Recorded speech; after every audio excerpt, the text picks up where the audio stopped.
Hello one and all, good evening to everyone. Once again welcome back to my channel. और आज के lecture में सीखते हैं हम लोग कोकोमो मॉडल क्या होता है। सबसे पहली बात, क्या ये एक एसडीएलसी मॉडल है, इसी का एक टाइप का मॉडल है और ये सबसे आखिरी मॉडल है। ये तो ये पहली बात। दूसरी बात, क्या हम इसका सबसे पहले फुल फॉर्म देख लेते हैं। फुल फॉर्म क्या हमारा, Kokomo stands for constructive cost model. पहले को का मतलब हो गया कंस्ट्रक्टिव, दूसरे को का मतलब हुआ कॉस्ट और मो का मतलब हो गया मॉडल। ठीक है, आई होप ये पॉइंट आपको क्लियर होगा। ठीक है, अब जो नेक्स्ट पॉइंट बोल रहा है, हमारा नेक्स्ट पॉइंट ये है, Kokomo model is widely used software engineering model for estimating project effort, cost and schedule based on lines of code. ये तीन चीज़ों पे काम करता है। क्या क्या, एक तो एफर्ट कितना लग रहा है प्रोजेक्ट में हमारा वो, दूसरा कॉस्ट क्या लग रहा है वो, और तीसरा ये जो कॉस्ट जो हम निकालेंगे ये किसके बेसिस पे निकालेंगे, लाइंस ऑफ कोड मैंने कितना लिखा है उसी के बेसिस पे हम इसका क्या निकालेंगे, कॉस्ट निकालेंगे। उसके बाद नेक्स्ट पॉइंट हमारा क्या बोल रहा है, रिग्रेशन मॉडल, मतलब इसमें टेस्टिंग अगेन एंड अगेन होगा, बार बार होगा। ठीक है, चौथा पॉइंट हमारा क्या बोल रहा है, based on lines of code. ये लाइंस ऑफ कोड पर ही काम करता है जो मैंने अभी यहाँ पे बताया। ठीक है, हमने जितना ज़्यादा लाइंस ऑफ कोड होगा उतना ज़्यादा हमारा कॉस्ट बनेगा।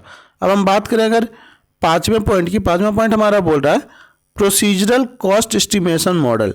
इसका एक प्रॉपर प्रोसीजर होता है कि ये चीज़ें हमें फॉलो करके तभी कॉस्ट हमारा निकलेगा, जो हम यहाँ पे ग्राफ में शो किए हुए हैं। ठीक है, अब आगे का जो दो पॉइंट बचा हुआ है ये बोल रहा है कि गिवन बाय किस पे, बेरी बोहेम इन 1981 में ये दिया गया किसके द्वारा, बेरी बोहेम के द्वारा। इसके कंपोजर हैं या क्रिएटर हैं। ठीक है, आगे क्या बोल रहा है, इट हैज 6 पेजेज। इसमें कितने पेज होते हैं, 6 पेजेज। कौन कौन सा होता है, प्लानिंग एंड रिक्वायरमेंट, दूसरा है सिस्टम डिज़ाइन, तीसरा है डिटेल डिज़ाइन, उसके बाद मॉड्यूल कोड एंड टेस्ट, उसके बाद इंटीग्रेशन एंड टेस्ट, और आखिरी में cost constructive model. I hope इसमें सारे पॉइंट्स आप लोग को क्लियर ही होंगे, जो नहीं होगा वो मैं बता देता हूँ। ठीक है, प्लानिंग रिक्वायरमेंट हमें क्लियर है, हाँ जी, बहुत बार पढ़ चुके हैं। सिस्टम डिजाइन में क्या होता है, हम अपने सिस्टम की डिजाइनिंग करते हैं, हमें कितने जीबी का रैम लगेगा, मतलब सिस्टम कॉन्फ़िगरेशन एक तरह से बोल सकते हैं। उसका डिटेल डिजाइन में क्या करते हैं, हम जो सॉफ्टवेयर बना रहे हैं उसके बेसिस पे हम अपने डिजाइनिंग को कंप्लीट करते हैं, flow chart and all those things.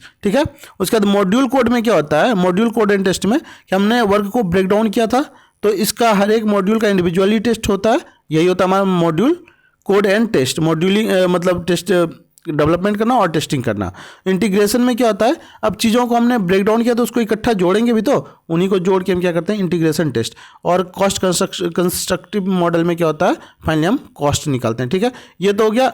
अब आते हैं थोड़ा सा ग्राफ पे। यहाँ पे ये साइज है और इधर एफर्ट है और इसी के बेसिस पे हमने ये ग्राफ बना दिया। तो आज के लिए इतना ही रखते हैं। Bye and take care, see you in the next video.